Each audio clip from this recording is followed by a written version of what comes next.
विचार दे देंगे। भगत सिंह को दिया किसने था विचार? डीएवी ने, नेशनल कॉलेज ने, आर्य समाज के विद्यालय ने। भाई परमानंद को विचार ही तो दिया था आर्य समाज ने, और क्या दिया था? राम प्रसाद बिस्मिल को विचार ही तो दिया था आर्य समाज ने, और क्या दिया था? एक और मुस्लिम हमारे भाई अशफाक उल्लाह खान देश की आजादी पर लड़ रहे हैं, पर दीप कौन जला रहा है? आर्य समाज। आज के विशेष विषय के रूप में माननीय प्रधान जी का आदेश था कि आर्य समाज जो अपने आप में एक ऐसा संगठन है जिसको अलग अलग तरीकों से दुनिया ने देखा, जिसने जितना देखा उसने उतना समझा। जिसने भवन में जाकर के देखा यज्ञ हो रहा है उसने समझा आर्य समाज में यज्ञ होता है। जिसके स्वयं का या परिवार के विवाह का समय आया, किसी ने कहा कहाँ विवाह होना चाहिए, कहा सादगी से विवाह करना है, आर्य समाज में जाइए, यज्ञ हुआ, विवाह हुआ, बड़ा अच्छा लगा, उनको लगा आर्य समाज में विवाह होते हैं। किसी ने कुछ जाना, किसी ने कुछ जाना, लेकिन आज डीएवी कॉलेज प्रबंधकर्त्री समिति के इस विशेष आयोजन में आर्य समाज वास्तव में है क्या, आर्य समाज ने दुनिया को वास्तव में दिया क्या, उसके कुछ क्षण आपके साथ में साझा कर सकूं। कारण डीएवी कॉलेज, डीएवी संस्थान, डीएवी मूवमेंट, डीएवी आंदोलन, कुछ भी कह लें, ये अपने आप में एक इतना विराट आंदोलन है, और उसके अंदर जो अध्यापिकाएं और हमारी माननीय प्रधानाचार्य उनको चला रही हैं। जब उनके मस्तिष्क से निकल कर के वो बिंदु लाखों बच्चों तक पहुंचेंगे, तो मुझे ऐसा लगता है कि देश के अंदर परिवर्तन लाने के लिए वो काउंट, वो संख्या आपके पास है जो देश में बड़े परिवर्तन लाने की व्यवस्था रखती है। अभी मैं देख रहा था उत्तराखंड जहां पर हम आज बैठे हैं, यहाँ की जनसंख्या कितनी है? लगभग 1 करोड़ पूरे उत्तराखंड की। मैं विचार ये कर रहा था, आर्य समाज जिसका जन्म 1875 में महर्षि दयानंद ने बंबई में किया, उसकी ध्वज के तले डीएवी जैसे संस्थान जो आर्य समाज के उस विचारधारा को और आर्य समाज की महर्षि दयानंद की सोच को लाखों बच्चों में पहुंचा रहे हैं, उन बच्चों की संख्या एक समय में, यदि मैं दुनिया भर में चलने वाले विद्यालयों में पढ़ने वालों की संख्या गिन लूं, तो लगभग 1 करोड़ बच्चों की संख्या है जो आर्य समाज के विद्यालयों में एक समय में पढ़ रही है। आप इससे अनुमान लगाइएगा आप कितने बड़े विराट वृक्ष के साथ जुड़े हुए हैं, आप अनुमान लगाइएगा। तो इसलिए बंधुओं, और विशेषकर मैं आज अपनी बात कहना चाहूंगा जो विभिन्न डीएवी विद्यालयों से हमारे अध्यापिका बहनें यहां पर उपस्थित हैं। महर्षि दयानंद सरस्वती जी का जन्म टंकारा में हुआ, 200 वर्ष हो रहे हैं, ये 200वां वर्ष चल रहा है। माननीय प्रधानमंत्री जी ने 200वें वर्ष का शुभारंभ किया और आप सबने उसको लाइव देखा, सुना, जाना। लेकिन 200 वर्ष पहले आखिर दयानंद ने वो किया क्या था, वो परिवर्तन दिया क्या था, जिसके कारण से आज 200 वर्ष पश्चात भी वो ज्यों के त्यों आज भी प्रासंगिक दिखते हैं। उनका कहा गया एक एक वाक्य, उनके दिए गए एक एक परिवर्तन आज भी उतना ही प्रासंगिक दिखता है जितने शायद उस समय रहे होंगे। तो उनमें अपनी चर्चा में मैं कुछ हिस्सा ले चलूंगा इतिहास की तरफ, कुछ हिस्सा थोड़ा सा वर्तमान की तरफ, क्योंकि इतिहास को जाने बिना वर्तमान को जोड़ना बड़ा कठिन है। आप में से जो बहनें यहाँ बैठी, जो अध्यापिकाएं हैं, वो मुझे लगता है कहीं हिस्ट्री से भी जुड़ी रही होंगी, कहीं ना कहीं बैकग्राउंड किसी ना किसी का हिस्ट्री का विशेष होगा, किसी का ज़्यादा, किसी का कम। तो इसलिए जब भी मैं बात करूंगा मेरी कोशिश ये होगी कि उसमें ऑथेंटिसिटी हो, कोई भी ऐसा तर्क ना हो, कोई भी ऐसा तथ्य ना हो जो आप यहाँ से जाकर के कहीं और खोजने की कोशिश करें और फिर लगे कि यहाँ तो कुछ कहा गया, कहीं और कुछ मिलेगा। ऐसा नहीं होगा। हाँ, इतना ज़रूर मैं कहूँगा कि आर्य समाज के बारे में जितनी जानकारी होनी चाहिए थी, कहीं ना कहीं हमारी त्रुटि रही, वो हो नहीं पाई। तो आइए बंधुओं, शुरू करेंगे। कोशिश करूंगा अपनी समय सीमा में रहते हुए कुछ बातें आपके साथ साझा कर सकूं। इतिहास में आर्य समाज और ऋषि दयानंद को अलग करके नहीं देखा जा सकता। जो ऋषि दयानंद की सोच थी वही आर्य समाज का कार्य में बदलती चली गई। किसी को स्वामी श्रद्धानंद ने बदला गुरुकुल परंपरा में, किसी को विद्यालयों की परंपरा में बदला महात्मा हंसराज ने, किसी को देश को आजाद कराने की परंपरा में बदला भगत सिंह ने, किसी को साहित्य की परंपरा में बदला मुंशी प्रेमचंद जैसे उनके शिष्यों ने। अगर मैं सारी ही इतिहास की बातों को रखूंगा तो लंबा समय लगेगा। कुछ बिंदु बताता हूं, बिंदु का क्रम एक ही होगा कि आज देश में अगर कुछ परिवर्तन हुआ है 200 वर्ष पहले से, तो उसके पीछे का अगर कोई अकेला कारण है तो वो कारण ऋषि दयानंद की सोच और उनके द्वारा बनाया गया आर्य समाज के द्वारा किए गए कार्य ही हैं। अब मैं इसी फोकस पे अपनी बात शुरू करता हूं। बंधुओं, 1857 का युद्ध हुआ। 1857 के युद्ध मेरठ की छावनी से आरंभ हुआ। अलग अलग राज्यों में वो युद्ध लड़ा जा रहा था, और जब युद्ध आरंभ हुआ, ईस्ट इंडिया कंपनी की सरकार देश में थी। ईस्ट इंडिया कंपनी की सरकार के प्रति थोड़े थोड़े राज्यों का गुस्सा था, क्योंकि वो उनसे राज्य सत्ता लेना चाहते थे। जैसे रानी की झांसी की रानी से लेना चाहते थे, ऐसे अलग अलग वो चाहते थे सारे राज्य मेरे अंतर्गत आ जाएं। फेल हो गया। सन 57 का युद्ध समाप्त हो गया। जितने भी एक उबाल था समाप्त हो गया, और एक देश में बड़ा परिवर्तन आ गया। एडमिनिस्ट्रेटिव चेंज जिसको हम कहते हैं, एक प्रशासनिक बड़ा परिवर्तन आ गया। ईस्ट इंडिया कंपनी के हाथों से निकल करके भारत की राज्य सत्ता सीधी अंग्रेज महारानी के हाथ में चली गई। अंग्रेज महारानी ने देखा इतना बड़ा देश, हमारी कंपनी वहां पे शासन कर रही है, और अगर इसको संभाला नहीं गया तो सारा देश हमारे हाथों से निकल जाएगा। लिहाजा उसने हमारे देश की सत्ता को उठा करके अपने हाथों में ले लिया, और एक लंबा चार्टर हमारे देश की जनता के सामने रखा। मैं निवेदन करूंगा, बिंदुओं को सुनिएगा जरूर ध्यान से, ताकि आप उस तक पहुंच पाए। यहां से जाने के पश्चात में ले लिया, और यह घोषणा की कि अब भारतीयों को चिंता करने की आवश्यकता नहीं है। ईस्ट इंडिया कंपनी ने कुछ गलतियां की, अब आंदोलन समाप्त कीजिए, अब यह सारी सत्ता हमारे हाथ में आ चुकी है। अब हम भारतीयों का पालन पोषण माता पिता के समान करेंगे, जैसे माता पिता अपने बच्चों का करते हैं। जैसे मैं लंदन के लोगों का, लंदन के नागरिकों की माता के समान पालन पोषण करती हूं, वैसा ही भारतीयों के साथ भी किया जाएगा। देखिए, ध्यान से सुनिएगा। जो एक उबाल था भारतीयों में, वो एक एकदम से ठंडा हो गया।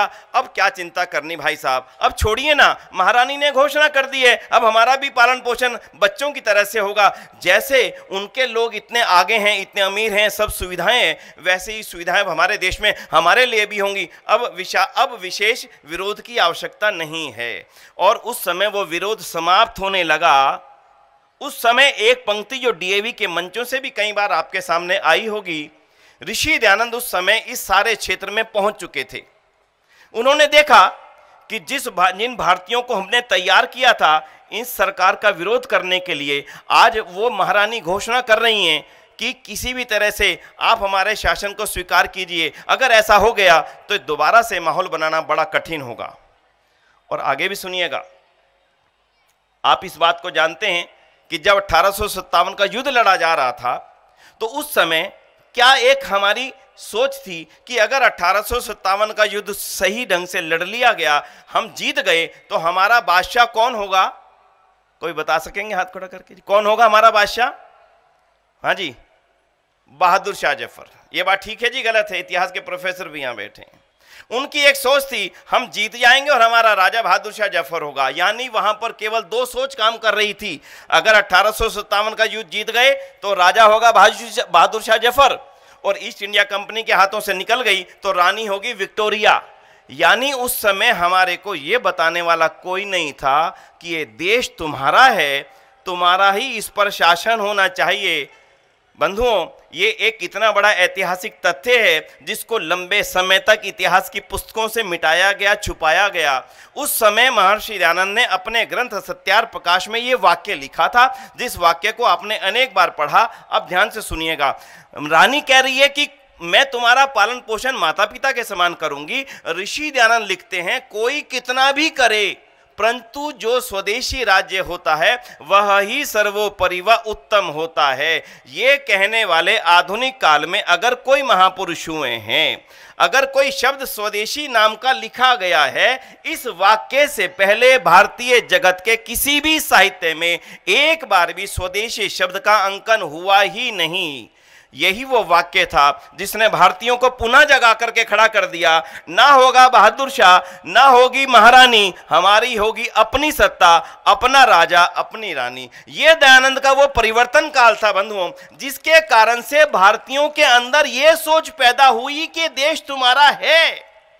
उससे पहले हमें मालूम नहीं था कि कोई और शासन कर रहा है। हमें तुम रोटी दे दो, हमें तुम रोटी दे दो, हमें कोई फर्क पड़ नहीं रहा था। बंधुओं, ये ऋषि दयानंद का हमारे ऊपर कितना बड़ा उपकार था, कल्पना करके देखिएगा। थोड़ी सी शुरुआत भर की है। ऋषि दयानंद ने बारीकी से देखा ये देश है गुलाम क्यों?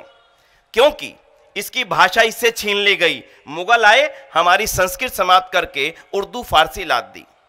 अंग्रेज आए, हमारी संस्कृत फारसी जो थोड़ी सी चलती थी, संस्कृत हिंदी, उसको समाप्त करके अंग्रेजी लाद दी। यानी इनकी भाषा समाप्त कर दो, ये गुलाम हो जाएंगे। हुआ भी यही। फिर ऋषि दयानंद ने क्या किया? केवल ये देखा क्योंकि इनकी भाषा के समाप्त होने से ही ये गुलाम हैं, इनकी भाषा को वापस लाकर इनके हाथ में थमा दो, ये दोबारा से अपना इतिहास पहचान जाएंगे कि ये देश तो तुम्हारा था। यही ऋषि दयानंद ने किया, यही आर्य समाज ने किया। बंधुओं, ऋषि दयानंद सबसे पहले इसकी घोषणा की कि तुम्हारी भाषा वो संस्कृत है जिसके कारण से दुनिया भर के लोग विश्व गुरु भारत के पास पढ़ने के लिए आया करते थे। क्योंकि तुम्हारा वो ज्ञान समाप्त हो गया, इसलिए अब तुमसे कोई पढ़ने नहीं आता, तुम किसी और के द्वार पर जाकर के पढ़ने आते हो। उठो भारतीयों, फिर वापस लाओ संस्कृत को, फिर वापस लाओ वेद को। और उसी का परिणाम हुआ, हिंदी आई। हिंदी के कारण से जागृति आई, और जागृति आते आते देश के अंदर एक भावना पैदा होती चली गई कि ये देश हमारा है। और स्वदेशी के लिए जो जो कारण थे, जिनके कारण से हम गुलाम थे, वो एक एक कारण खत्म करने का श्रेय दयानंद को जाता है। उदाहरण सुन लीजिएगा। पहला कारण बताया, स्वदेश ये मेरा देश है, ये बताने वाला दयानंद था। मेरी भाषा हिंदी है, मेरी भाषा संस्कृत है, ये आधुनिक काल में बताने वाले दयानंद ही थे, दूसरा नहीं था बंधुओं कोई भी। तीसरी बात चलते हैं। जब थोड़ी सी जागृति आनी शुरू हुई, आर्य समाज की स्थापना हो गई, लाहौर में स्थापना हुई, वहीं स्थापना डीएवी की हुई। डीएवी कॉलेज आगे बढ़ने लगे, बच्चे उसमें पढ़ने लगे, ये समझने लगे ये देश हमारा है, हमारी बाउंड्री। बताने वाला कोई नहीं था। कभी इतिहास की पुस्तकें उठा करके देखिएगा, जयपुर वाला सोचता था ये भारत है, पटियाला वाला सोचता था ये भारत है, ग्वालियर वाला सोचता था यही भारत है। सब ने अपने छोटे छोटे साम्राज्य बना करके उसी को भारत की कल्पना देते थे। ऋषि दयानंद आधुनिक काल के, दोबारा बोलता हूं, पहले ऋषि थे जिन्होंने हमें बताया तुम्हारी सत्ता और अटक से लेकर के वो कटक तक, और नीचे धुर नीचे से लेकर के हिमालय की तलहटी तक था, वही उसका नाम आर्यवर्त था, जिसका शासन पूरी दुनिया पर था। मैं अब भाषण के लिए नहीं बोलता हूं बंधुओं, वो फैक्ट आपके सामने रखता हूं। आराम से कल्पना करके नहीं, थोड़ा सा पढ़ करके। गूगल आज के समय में हमारी बहुत सहायता करेगा इस चीज में कि मेरी बात में कहीं गलती तो नहीं है। यहां से लेकर के वहां तक, नीचे से लेकर के वहां तक, ये एक भारत था। इसकी कल्पना देने वाले आधुनिक काल में अकेले ऋषि थे, जिनका नाम ऋषिवर देव दयानंद सरस्वती था। दूसरा कोई हमें बताने वाला नहीं था कि भारत आखिर था कौन। अब बंधुओं, जब स्वदेशी की बात चली कि सब कुछ हमारा होना चाहिए, ठीक है, हिंदी हमारी हो गई, वापिस आ गई। हमारे को शिक्षा से समाप्त कर दिया गया था, और केवल एक छोटे से वर्ग को शिक्षा का पढ़ने का अधिकार दे दिया गया था। केवल ये वर्ग पढ़ेगा। कहां पढ़ेगा? या तो हमारे पास दो ही जगह रह गई थी पढ़ने की, या तो मस्जिदों के अंदर चलने वाले मदरसे, या ब्राह्मणों की पाठशालाएं। बाकी वर्ग नहीं पढ़ सकता। अगर ऋषि दयानंद ने सत्यार प्रकाश के अंदर ये ना लिखा होता, इस देश का एक एक बच्चा और विशेषकर नारी को पढ़ने के बिना ये देश कभी भी आगे बढ़ नहीं सकता। और उनके उन शब्दों को उठा करके महात्मा हंसराज जैसों ने अपना पूरा जीवन, पूरी संपत्ति स्वामी श्रद्धानंद जैसों ने ना दयानंद के कहने पर दे दी होती बंधुओं, तो हमारे देश के अंदर शिक्षा नाम की चीज आगे नहीं बढ़ती। विदेशियों ने हमारे शिक्षण संस्थानों को समाप्त किया था, और दयानंद और आर्य समाज ने आकर के उन्हीं शिक्षण संस्थानों को, जिनके बल पर ये सारे देश में हमारा परचम लहराते थे, उसी गुरुकुल परंपरा को, चाहे गुरुकुल कांगड़ी का नाम ले और पूरे देश में चलने वाले हजारों गुरुकुलों का नाम ले, उसी गुरुकुल परंपरा को वापिस ला करके रख दिया। आहिस्ता आहिस्ता चर्चा हुई, भाषा भी हमारी हो गई, विद्यालय भी हमारे हो गए। अब ये देश के लिए हमारी आवाज भी आगे बुलंद होनी शुरू हो गई। भला पैसा हमारा अंग्रेज के बैंक में क्यों रखा जाए? बैंक भी हमारा होना चाहिए। बात तो ठीक है, बैंक भी हमारा होना चाहिए। हम में से बहुत कम लोगों को यह जानकारी होगी कि भारत में स्वदेशी पूंजी का पहला बैंक खोलने का श्रेय अगर किसी संस्था को जाता है बंधुओं, उस संस्था का नाम था आर्य समाज। आर्य समाज, आर्य समाज, दूसरी संस्था ने नहीं खोला। आर्य समाज लाहौर की अंतरंग सभा के प्रस्ताव के माध्यम से आर्य समाज लाहौर के अंदर पहला पंजाब नेशनल बैंक खोला गया और उनके पहले अकाउंट होल्डर के रूप में डीएवी के नेता लाला लाजपत राय जी का नाम लिख दिया गया। जैसे आज हम यहाँ कोई बड़ा काम करें, शुरुआत करें तो किससे करेंगे? माननीय सूरी साहब बैठे हैं, हम कहेंगे भाई साहब आप ही इसमें सबसे पहले नंबर पे अपना नाम लिखवाइए। लाला लाजपत राय पहले अकाउंट होल्डर थे, पर पंजाब नेशनल बैंक की श्रृंखला को खोलने का अगर आज किसी को गौरव है, वो गौरव केवल और केवल बंधुओं आर्य समाज को है। महाराजा गायकवाड़ बड़ौदा के थे, लाहौर आए, देखा अरे इतना सुंदर बैंक, मेरा पैसा है, मैं भला अंग्रेज के बैंक में जाकर के क्यों रखूंगा? अरे पैसा मेरा, चाबी तेरी, नहीं चलेगा। उन्होंने दूसरे नंबर के बैंक की स्थापना की। अब आप आराम से बोल देंगे कौन सा बैंक था वो? Bank of Baroda. ये जो एक श्रृंखला चली, ये श्रृंखला अपने आप नहीं चली, ऋषि दयानंद का चिंतन बोल रहा था, उसको पढ़ने वाले अपने अपने काम में लगे हुए थे, एक एक चिंतन को उठा उठा करके अपनी दौड़ भाग कर रहे थे, और वो चिंतन कहां कहां तक जा रहा था। वो बंधुओं अद्भुत इतिहास है आर्य समाज का। अगर मेरे आज के छोटी सी इस प्रस्तुति से आपके मन के अंदर आर्य समाज के जीवंत इतिहास को पढ़ने की इच्छा पैदा हो जाए, मैं समझता हूं मेरा यहां पर आप सबके साथ बात करना सफल होगा। लेकिन थोड़ा सा और आगे चलिएगा। देश की आजादी की लड़ाई शुरू हो गई। लोग ये कहते हैं स्वदेशी आंदोलन किसने शुरू किया? आज भी हम अपने किसी बच्चे से पूछें बेटा स्वदेशी आंदोलन को किसने शुरू किया, गर्व से एकदम से खड़े होकर के कहता है मुझे मालूम है। बुलाओ, बताओ बेटा। महात्मा गांधी ने। देखिए, महात्मा गांधी हमारे देश के एक बहुत महान लीडर थे, लेकिन इतिहास के आगे सच्चाई छुपाई नहीं जा सकती। ये आप सबकी जानकारी में होना चाहिए कि स्वदेशी आंदोलन को शुरू करने का श्रेय सर्वप्रथम तो महर्षि दयानंद को है, लेकिन उस आंदोलन को सबसे पहले जिसने जीवंत गति दी, आर्य समाज लाहौर ने 1879 14 अगस्त ट्रिब्यून के अंदर पूरा समाचार छपा। समाचार पढ़िएगा। आज आर्य समाज लाहौर के अंदर विदेशी कपड़ों की होली जलाई जाएगी और उसमें संकल्प दिलवाया जाएगा कि आप भारत के अंदर बना हुआ वस्त्र इस्तेमाल करें। किस समय? 1879।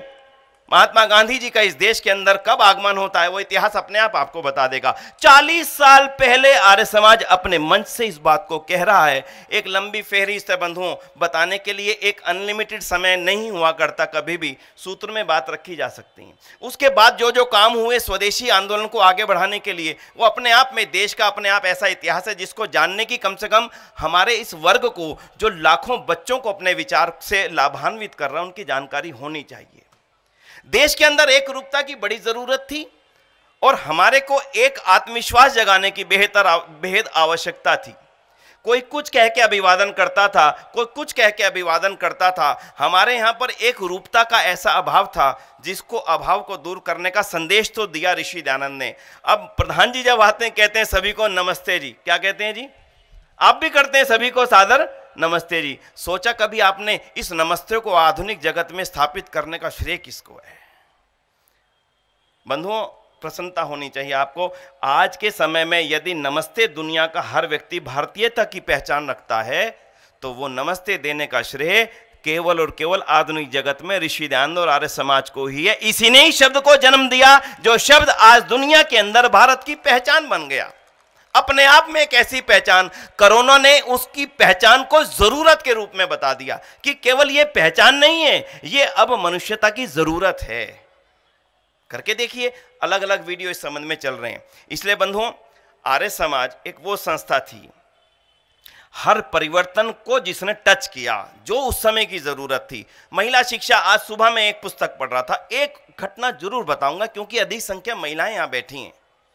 लाला देवराज जी के सामने प्रश्न आया, महिलाओं की शिक्षा होनी चाहिए, क्योंकि डीएवी कॉलेज जो शुरू में खुला था वो बच्चों के लिए खुला। उसके बाद तो अनेक श्रृंखलाएं चली। लाला देवराज जी के मन में बात आई जालंधर में खुलना चाहिए। खोले कौन? पत्थर कौन खाए? गाली कौन खाए? बहिष्कार कौन सहे? लाला देवराज जी ने हिम्मत करके खोला और पता, सुबह निकलते थे, गली गली गली गली खटखटाते थे, अपनी बेटी को पढ़ाओगे क्या? लाला जी पढ़ाना तो चाहते हैं, समाज नहीं मानता, भेजो ना। चलो कोशिश करके भेजी। 2 दिन आई बेटी, समाज के लोग इकट्ठा हुए, गाली गलौज करके बेटी को उठा करके वापस ले गए। हमारी बेटियों को खराब करना चाहते हो? ऐसी परिस्थिति में लाला देवराज ने आज देश का सबसे बड़ा जो नाम है कन्या महाविद्यालय जालंधर की स्थापना उस परिस्थिति में की जब वो दिन में भरी दोपहरी में एक घर घुमा करते थे, अपनी बेटी को भेजो, अपनी बेटी को भेजो। लेकिन आज उस तप को हमने भुला दिया। कहीं ना कहीं पीढ़ियां हमारे इतिहास को भुलाने का काम करेंगी। एक एक व्यक्ति का इतिहास अपने आप में आर्य समाज का ऐसा देदीप्यमान इतिहास है बंधुओं, पढ़ता जाऊं, सुनाता जाऊं, चलता जाऊं, चलता जाऊं। भगत सिंह का नाम आप में से ऐसा संभव ही नहीं हो सकता किसी ने ना सुना हो। कभी विचार किया भगत सिंह के अंदर यह ज्योति जली कैसे? उसको जलाने वाला था कौन कि कुर्बान हो जाओ? आज भी संभव नहीं है, बड़ा कठिन काम है। लेकिन भगत सिंह अकेले नहीं, चाहे राम प्रसाद बिस्मिल, चाहे लाला लाजपत राय, चाहे स्वामी श्रद्धानंद, चाहे शहीद सुखदेव, एक लंबी श्रृंखला बलिदानियों की अपने आप पैदा नहीं हुई।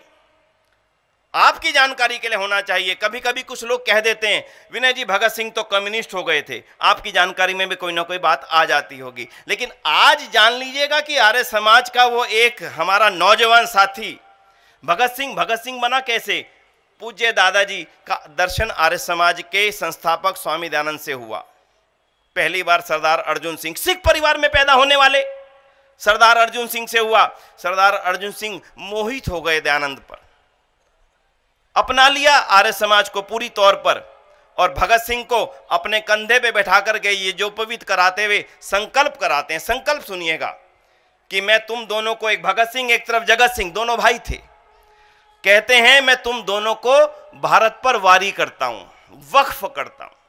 शादी के लिए बुलाया गया भगत सिंह को, बेटा लड़की देखने आ जाओ। भगत सिंह पत्र लिखते हैं, मेरे कहने पे मत मानिएगा। भगत सिंह पत्र लिखते हैं, माताजी आप शादी के लिए बुला रही हैं मुझे, क्या आप भूल गई जब मेरे दादाजी ने मेरा यज्ञोपवीत संस्कार कराया था तब मेरे को यज्ञ के समय मुझे देश पर वक्फ कर दिया था। अब तो वो ही मेरी माँ है, वो ही मेरी पत्नी है, और मेरा दुनिया में इसके अलावा और कोई धर्म है ही नहीं। ये मैं नहीं लिख रहा हूं बंधुओं, भगत सिंह अपनी कलम से लिखते हैं जब मेरा यज्ञोपवीत करवाया गया।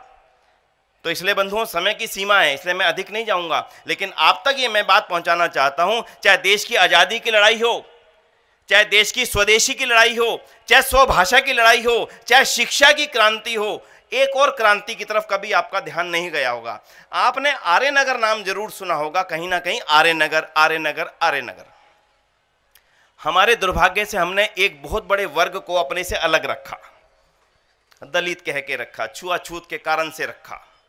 आर्य समाज ने उसके लिए आंदोलन चलाया कि ये अलग क्यों, ये तो हमारे भाई हैं, कोई और क्यों लेकर के जाएगा इनके अपने पास। लेकिन मन बदलना बड़ा कठिन था, तो साधन दिया।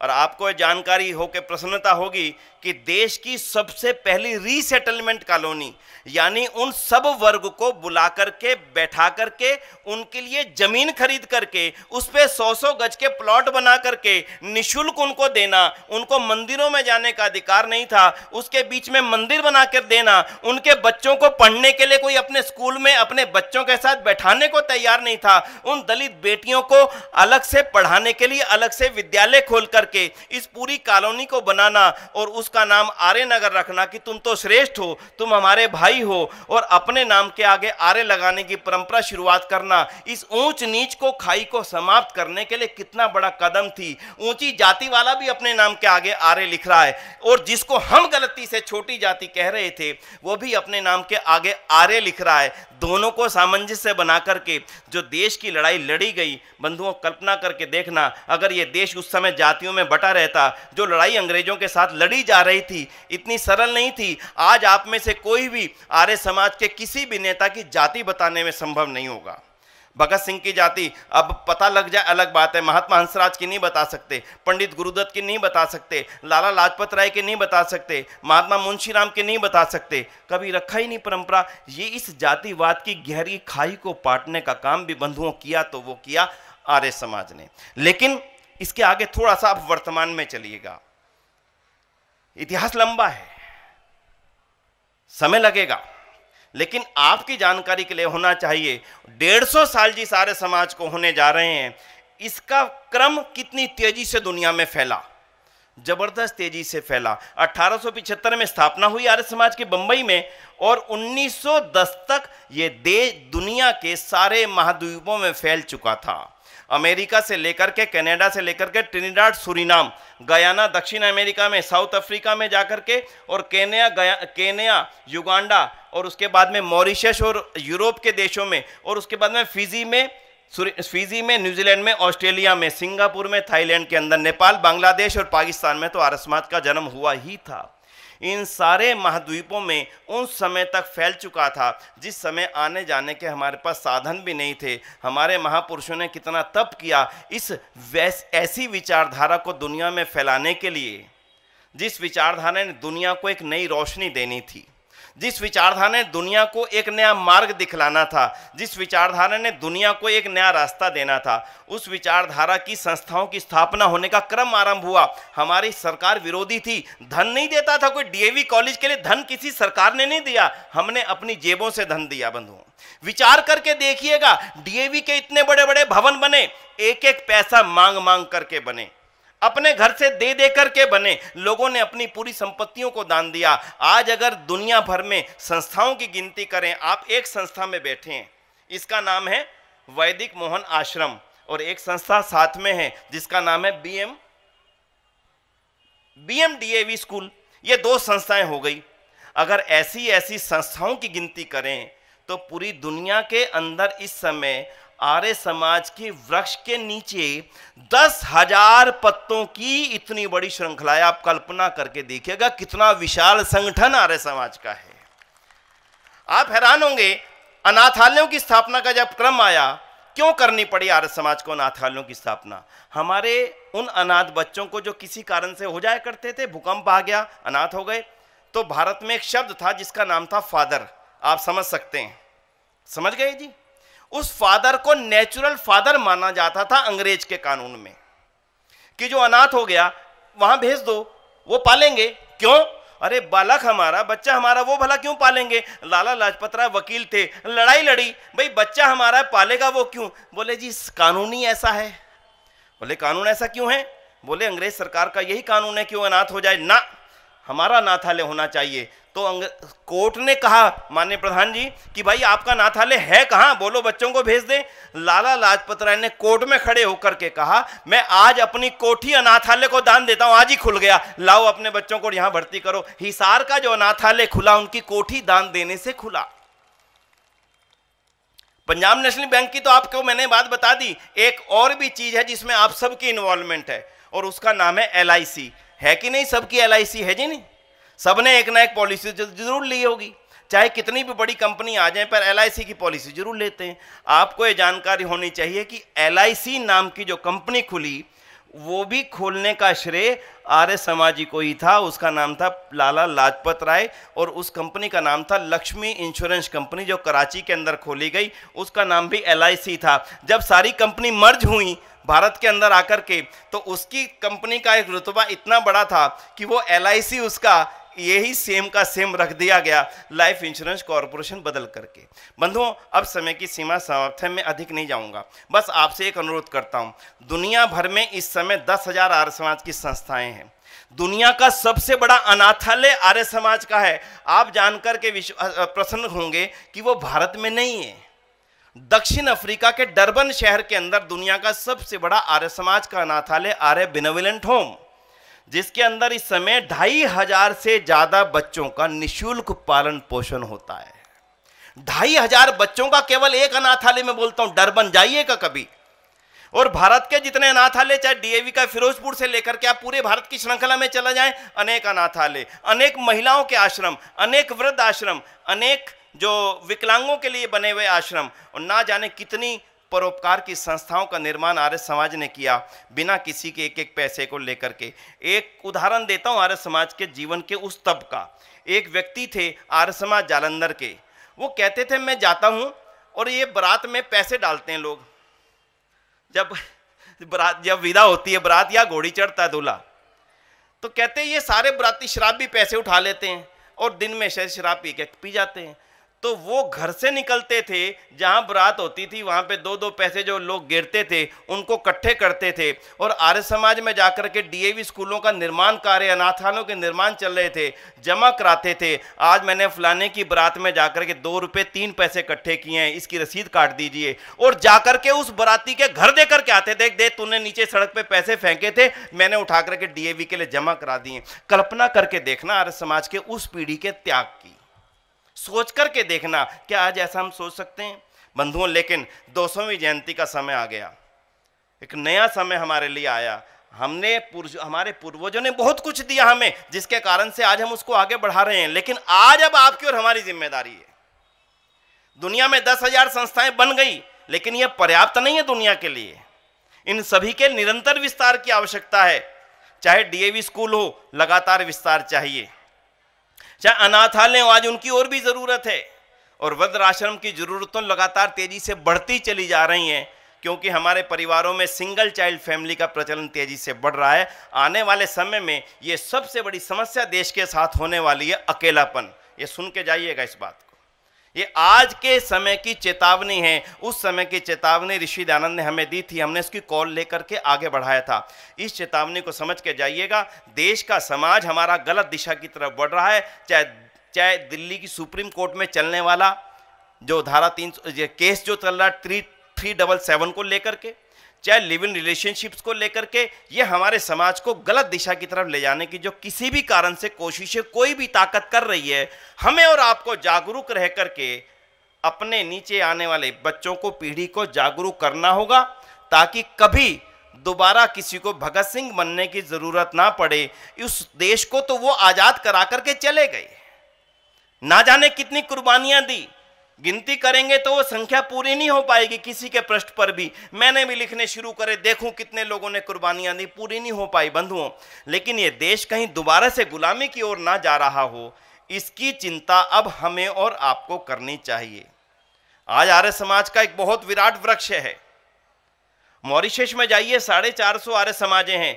फिजी में जाइए, हमारी यूनिवर्सिटी है फिजी के अंदर, जैसे डीएवी यूनिवर्सिटी जालंधर में, गुरुकुल कांगड़ी यूनिवर्सिटी हरिद्वार में, फिजी के अंदर फिजी यूनिवर्सिटी रणभाई आर्य प्रतिनिधि सभा फिजी है। मॉरिशस में जाइए, स्कूल है, विकलांगों के कॉलेज हैं, विकलांगों के आश्रम है, अनेक संस्थाएं अमेरिका में भी बढ़ रही, हर जगह बढ़ रही हैं। लेकिन जिस कदर दुनिया की आबादी बढ़ रही है, आपको जानकारी होगी, कल का दिन एक चीज के लिए याद रखा जाएगा, शायद 19 अप्रैल थी, कल 19 अप्रैल थी 20, कल का दिन इसके लिए याद रखा जाएगा कि अब भारत दुनिया की सबसे बड़ी आबादी का देश हो गया है। यानी जिम्मेदारी बढ़ गई है आपके ऊपर, उस पूरी आबादी को कैटर करने की, उस पूरी आबादी को विचार देने की। और डीएवी का जो यज्ञ है, ये वास्तव में विचार यज्ञ है। विचार दे देंगे। भगत सिंह को दिया किसने था विचार? डीएवी ने, नेशनल कॉलेज ने, आर्य समाज के विद्यालय ने। भाई परमानंद को विचार ही तो दिया था आर्य समाज ने, और क्या दिया था? राम प्रसाद बिस्मिल को विचार ही तो दिया था आर्य समाज ने, और क्या दिया था? एक और मुस्लिम हमारे भाई अशफाक उल्लाह खान देश की आजादी पर लड़ रहे हैं, पर दीप कौन जला रहा है? आर्य समाज। सिख परिवार में पैदा हुआ भगत सिंह, उधम सिंह, करतार सिंह सराभा देश की आजादी के लिए लड़ रहा है। इतिहास साक्षी है, दीप जलाने का काम आर्य समाज की भट्टी से हो रहा है। और एक नाम कहकर के आज अपनी बात को समाप्त करूंगा। हिमाचल से भी कुछ साथी आए होंगे, सत्यानंद स्टोक्स, नाम आपने सुना है कि नहीं सुना, मैं जानता नहीं हूं। क्रिश्चियन परिवार में पैदा हुआ, अमेरिका से भारत में आए पादरी स्टोक्स, केवल एक इच्छा से आए, मैं देश को बाइबल का संगीत सुनाऊंगा। लेकिन भारत में आने के पश्चात आजादी के दीवाने बन गए, छोड़ दिया सब कुछ, बदल दिया सब कुछ, बदल गया सब कुछ, और नाम रख लिया सत्यानंद। सैमुअल स्टोक्स नाम था। और सैमुअल स्टोक्स कौन था? थोड़ा सा पढ़िए, अगर रात को समय आनंद आएगा। सैमुअल स्टोक्स जो अमेरिका से भारत में आए थे, भारत को क्रिश्चियन बनाने की इच्छा से आए थे, दूसरा को उद्देश्य लेकर के नहीं आए थे, जीवन छोड़ करके आए थे। हिमाचल को जाकर के कहते थे, मैं चाहता हूं हिमाचल की हर पहाड़ी पे मैं वो लगा देख सकूं जिसको मैं कल्पना करके अमेरिका से चल कर आया हूं। आर्य समाज की भट्टी की ज्योति मिल गई, बदल गया जीवन। और नाम रख करके सत्यानंद स्टोक्स, क्यों? सत्यार प्रकाश पढ़ करके सत्यानंद बने थे। सारा जीवन देश को समर्पित कर दिया, बच्चों के नाम बदल लिए, अपने घर में यज्ञशाला बना ली, और एक ही ध्येय बना लिया, देश को आज़ाद कराना। यानी वो क्रिश्चियन भी अगर देश की आज़ादी के लिए अपना समय दे रहा था, शक्ति दे रहा था, ऊर्जा दे रहा था, तो अग्नि केवल आर्य समाज की भट्टी से मिल रही थी। बंधुओं, ये एक बहुत बड़ी क्रांति का दीपक था आर्य समाज। फिर जानने की और कोशिश करेंगे, समय मिलेगा फिर कभी प्रयास करेंगे। आपसे केवल इतना निवेदन करता हूं, आर्य समाज के बहुत थोड़े से अंश में बता पाया हूं। जबरदस्त है आर्य समाज, गजब का काम दिया आर्य समाज ने, गजब के लोग दिए आर्य समाज ने। उनके बारे में थोड़ा सा जानने की कोशिश करेंगे। आपके जानने की कोशिश का मतलब करोड़ों परिवारों तक इन बातों का पहुंचाना। इन्हीं शब्दों के साथ में बंधुओं, आज महात्मा हंसराज दिवस के उपलक्ष्य में मैं आपको बहुत बहुत साधुवाद और बधाई देता हूं। इतने सुंदर कार्यक्रम के आयोजन के अवसर पर मुझे ये सौभाग्य मिला कि मैं आपके साथ अपने कुछ विचारों को, मेरा कुछ विचार नहीं है, ये तो इतिहास है, बनाया उन्होंने, मैंने केवल शब्दों में पिरो करके आपके सामने रखा।